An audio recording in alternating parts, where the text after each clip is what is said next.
Hello, hello, hello! Welcome to my channel. Magandang araw sa inyong lahat. Ako nga pala si Mystico Moreno or in short, Mismo. At dito sa aking channel, we will manifest love and light sa inyong Tagalog love reading ngayon na mismo. Okay, so ang gagawin natin today ay ang inyong new love reading at para ito sa lahat ng earth signs, okay, Taurus, Capricorn, and Virgo. Okay? Okay, so ito ay para sa mga earth signs na looking for love, waiting for their someone special, umaasang darating na rin ang pag-ibig sa kanilang buhay. So if you're currently in a relationship, happily married, happily committed with someone, okay, you may leave this video. Kasi for sure hindi naman mag-resonate sa inyo to because I'm trying to tap energies of those looking for new love. Okay? So, or panoorin nyo na lang yung mga nakakaraang videos ko na nakapost sa channel na to. Baka yun ay mag-resonate sa inyo. Okay? Ayan. Alright, so bubunot ako ng isang card from this oracle deck that will be the overall energy of your reading. And then, interpret natin siya further with the other card. Tarot, yung dalawang tarot deck. So, bunutin ko yung fourth card. Dahil April ngayon. 1, 2, 3, okay. Okay, enemy in the dark. Turn to your inner child for help. Okay. So, I guess, sige. Pag dumating tong person na to, merong medyo, magkakagusto ko sa isa't isa, pero may mga matitrigger lang sa inyong mga unhealed wounds. That's what I see here. Pero, again, sabi nga dito, turn to your inner child for help. Alamin mo, ano talaga, yung hinahanap ng inner child mo. Again, nare-relate ko agad to sa mga attachment styles na yung lalo na yung avoidant, anxious attachment dynamics. Di ba na parang, bakit ako nag-i-stay sa isang dynamics or relationship na nagtitrigger kami sa isa't isa. Pero look into your inner child kasi baka yun yung reason bakit mo gustong or bakit you're attracted or na-attach ka sa mga ganong person. If you're actually anxiously attached, mas nag-lean ka towards avoidant. If you're avoidant, mas nag-lean ka dun sa mga anxiously attached people. So, tingnan mo. Pero, what I see here, tingnan natin with the tarot deck na yung detalye. Pero, yun. May new love coming, pero, dalawa lang yun eh. Pwedeng, kung attachment style siya, pwedeng secure siya, pero, may triggers na mangyayari sa'yo dahil nga, parang, kung hindi ka secure pa, may mga insecurities na magmamanifest or lalabas, magsusurface sa relationship. Pero lalo na kapag hindi ka secure or even the person in your life is not secure. Pero tingnan natin, secure ba or not secure yung taong darating. But when it comes to new love, medyo may matitrigger sa iyo. Okay. So, tingnan natin. Habang binabalasa ko,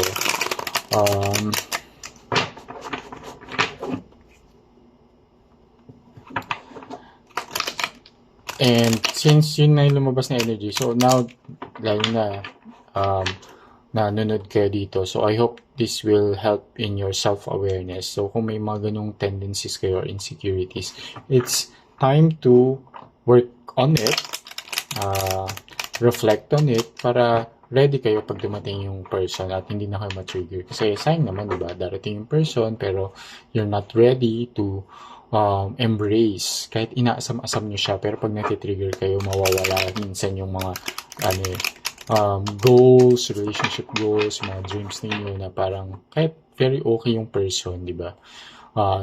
Sa isip-isip nyo, siya na nga. Pero biglang trigger kayo, ibang storya na siya. So, okay. Tingnan natin.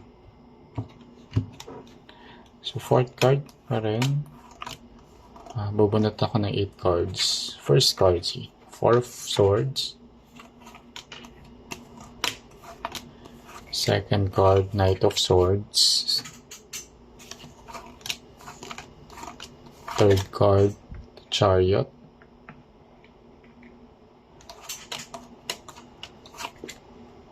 The Hanged Man. Two of Cups.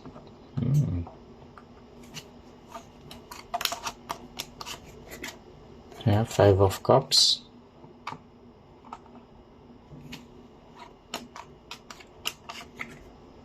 Ace of Swords. And Nine of Swords. Okay. Bottom of the deck, Three of Swords, which you don't see coming. So, yeah. Again, enemy in the dark. Actually, puro swords halos. May cups, pero halos lahat swords. Okay? Walang lumabas na wands, walang lumabas na coins. So, it's more on, nasa psychological part siya, yung magiging concern mo, lalo na pag dumating itong person na to. Kasi, yeah, it's about the thoughts, and yun nga, kaya sabi ko kanina parang matitrigger ko ng person na to kasi it will touch on the psychological aspect, which is like at the attachment style is more on the psych related naman talaga siya. Okay, so you might be dealing with a Cancer, okay, but doesn't have to, and a Pisces. Pwedeng yun yung sign ng person na darating, yung new love, but pwedeng ibang signs din. Yun lang yung strong energy na nasasagap sa reading na to. Pero check nyo yung Moon, Venus, Rising placements nila. Baka yun din yung mga signs nila dun. Okay. Sige, so with the Four of Swords and Knight of Swords, so again, yeah. So pag dumating tong person na to nga, may mga triggers siyang dadalhin, but it's not intentional. Again, yung mga triggers naman kasi pag, yun nga, lalo na pag sa attachment styles, hindi nyo naman siya sinasadya pero for example, biglang itong person na to darating, tapos may avoidant tendencies ka pala. Kahit gustong-gusto mo siya, pag nagsimula na siya na too much mag-effort, mag-start magplano ng mga kaganapan sa hinaharap, for you, na siya, parang long-term and very intimate relationship na siya. So, pag avoidant ka, matitrigger ka, and your tendency is to run away. If it's the other way around naman, pag dumating tong person na to, tapos, siya, parang nag-start na mag-detach, or gusto lang niya ng space, ganyan, tapos ikaw anxiously attached ka, matitrigger ka. Kung feeling mo, iwanan ka niya, mag-overthink ka na, ganon. So, pag dumating tong taon na to, kasi with the Four of Swords nga, you're still recovering or healing from those. Lalo na, I think, kagagaling nyo lang, ito, both sides pa nga nakukuha kong energy dito is, kagagaling nyo lang from past relationships, pag nagkakilala kayo, and then sa past relationships na yun, you're both still healing but already looking for love. Okay? So, and with the Knight of Swords, yun nga, there will be, kasi sa Knight of Swords, very impulsive siya. That's impulsive energy. Minsan, yun yung mga decisions or actions na hindi pinag-iisipan. So, hindi pa kayo fully healed from the past relationships. Pero magkakakilala kayo at magkakagusto kayo sa isa't isa. And eventually, parang just to put a band-aid on those wounds na hindi pa fully healed. Parang, sige, let's jump into this relationship dahil parang gusto nyo naman yung isa't isa, attracted kayo sa isa't isa. Pero, and kala nyo, it will help then sa, pag-move on ninyo, pag-heal ninyo, but if hindi pa fully healed yung mga wounds ninyo, it will cause nga some triggers. Pero yeah, and this person is coming towards you very soon and will set the intention. Papalapit na siya. There's a determination then to really engage sa connection. Okay, but again, pero ikaw, merong uncertainty in you with the handman energy. I can see some uncertainties. Even with your person, gustong-gusto ka niya, ipupurso ka niya. Pero in the back of his head or her head, may mga parang uncertainty pero hindi niya masyadong pinapansin, and ikaw din. Kaya nga, with the Knight of Swords energy, parang sige, acting without fully thinking. Pero kasi gusto nyo isa't isa with the Two of Cups here. Gusto nyo then itong person na to really is attracted with you. Gusto nyo magkaroon ng relationship with you. Okay? Pero, as you see here with the Five of Swords, there's this unhealed wounds pa nga. And I can see here from the past na both of you are still, hindi na siya super fresh, pero may part of you, a few percentage ng sa journey ninyo ay still healing pa talaga and still grieving. Okay? But, lalo na tayo, malabas si Five of Swords, Nine of Swords, saka Three of Swords. 3 not so happy cards sa tarot deck. But here with the Ace of Swords, again, you will set, this person will set intention, and totoo naman, hindi naman siya yung parang ipupursu ka niya para lang just for the sake na okay, panyakap-butas or rebound. Hindi. Honest naman yung intention and very maging clear naman siya doon, and it's true intentions naman with the Ace of Swords showing up here. However, with the Nine of Swords here, there's this, may mga trauma pa, may mga anxiety, trauma, may mga both sides pa nga ito na need pa ng further healing para mas maging maayos yung relationship. Kasi what you don't see coming with the energy here sa relationship niyo is a Three of Swords, na kapag hindi niyo talaga inayos pa, ikaw mismo hindi ka pa fully healed and yung person mo is aware ka rin or siya rin na hindi pa siya fully healed, pag magiging masaya lang siya sa umpisa if you connect. Magiging masaya lang siya sa umpisa, pero eventually it will cause a lot of headache issues, some drama, and heartache, diba? So again, kaya dito, going back to the energy here, yung overall energy, enemy in the dark. Turn to your inner child for help. Enemy in the dark. So it's sa ninyo, walang mali sa inyo as a person, walang ding bad intentions yung person ninyo coming towards you, and ikaw din. Pero may mga mga ghosts in the past na kailangan yung i-face. May mga healing pa kayong kailangan gawin for you to fully commit without issues. Okay? Pero tingnan natin yung detalye. Curious ako dito. Lalo na dito sa Four of Swords, sa Knight of Swords, yung action, impulsiveness. At habang binabalasa ko to, again, as I always remind, this is a collective and general reading, so it may or may not resonate with everyone.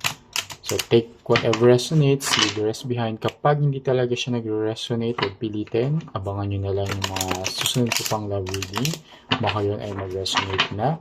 Or panoorin niyo yung mga past videos na na-post ko na, kasi baka yun ay isa doon ay mag-resonate sa inyo, dahil ang tarot and oracle readings naman talaga ay timeless. Okay? And use this reading lang as guidance. Okay, use it with discernment. Okay, huwag masyadong nagdedepende talaga sa mga readings na tarot, lalo na dahil collective reading, hindi siya talaga nakatune sa energy ninyo.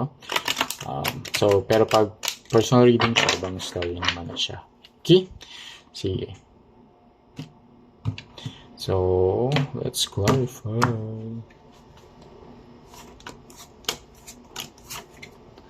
Okay, yeah. See? Swords na naman. Si Five of Swords.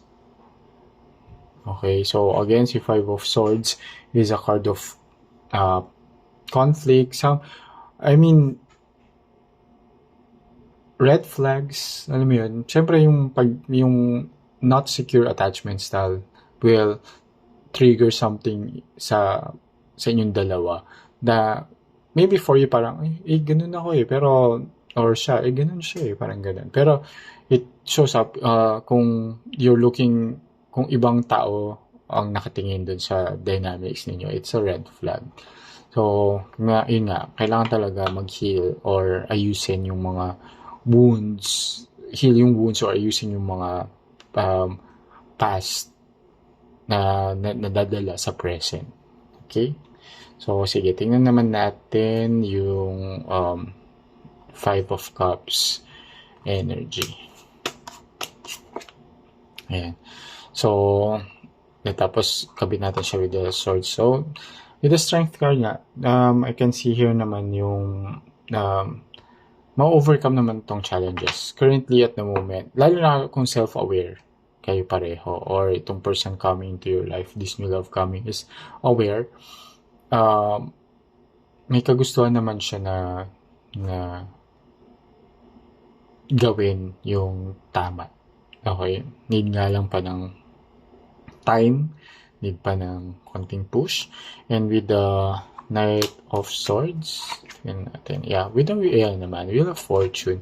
So, kikita dito yun nga, two ways yun The Wheel of Fortune is turning, pero nasa sa inyo nga yun. If dalawa siya, so, it will, nasa hawak ninyo ang inyong kapalaran. Gets? Kasi, kung self-aware na kayo at alam niyo yung mga tendencies ninyo, yung mga wounds ninyo, inner child wounds, yung mga triggers ninyo, dalawa lang yun Either hayaan nyo siya na ganun, and let time heals or bahala na, or sisimulan nyo niya and you work it out, ayusin nyo yung sarili ninyo, both sides to and everything will be better and magiging mas ready kayo sa relationship. Kaysa yung isa, yun, you leave it as is and mag-triggeran kayo kahit mahal niyo yung isa't isa, it will be chaotic. Or change the situation again. Kasi either the Three of Swords ngayon magkuha niyo energy, which is heartache and heart pain, or ito ma-heal ninyo and eventually mag-grow kayo and maging mas ready kayo sa relationship. Ayan. So, okay. Sana nakatulong itong reading na to. Ayan, abangan nyo na lang yung mga susunod ka pang love reading. Okay? Dito lang sa akin channel. Ako nga pala si Mystico Moreno, or in short, mismo. Kita-kits! Ingat!